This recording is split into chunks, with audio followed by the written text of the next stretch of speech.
ខ្ញុំនឹងថាអ្នកទាំងអស់គ្នាពេលនេះសុទ្ធតែអន្ទះសារចង់រំខ្លាំងណាស់ពេលនេះខ្ញុំសូមប្រកាសពិធីរំលែកចាប់ផ្ដើម Lindsay Remix អាណាគេគិតថាពួកយើងក្រក្រៃយើងកត់ឲ្យមួយនឹងទុកចាំមើលថ្ងៃមុខវាទៅជាស្អីចាំមើលថ្ងៃវាទៅស្រុកចាំយើងសរុបបញ្ជាក់សម្ដីនេះជាអារម្មណ៍កថាមកចូលដល់វគ្គខ្ញុំកាត់សេចក្ដីអ្នកស្ដាប់គេចាំតែស្ដាប់ហើយអ្នកមើលគេចាំតែមើលអ្នកលួចគេចាំតែតាប់ហើយសម្រាប់អ្នកចាំតែធ្វើដំណើរទៅតាមដំណាក់ទូគេបង្អើលបង្អាក់គេចង់បំបាយបំបាក់រឿងនោះទុកខ្ញុំដែរឬ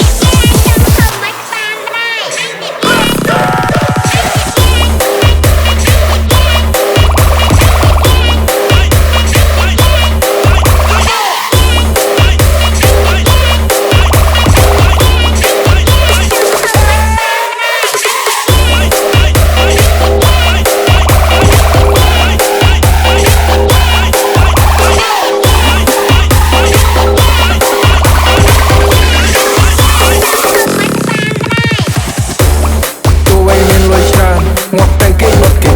ប្រើជីវិតឲ្យសប្បាយជាឆ្ងាយពីពួក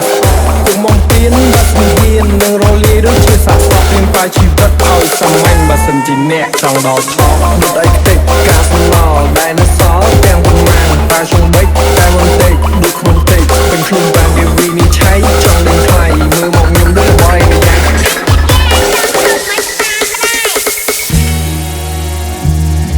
My name, Vansen. Family 619 Music Team and the Godzilla Team.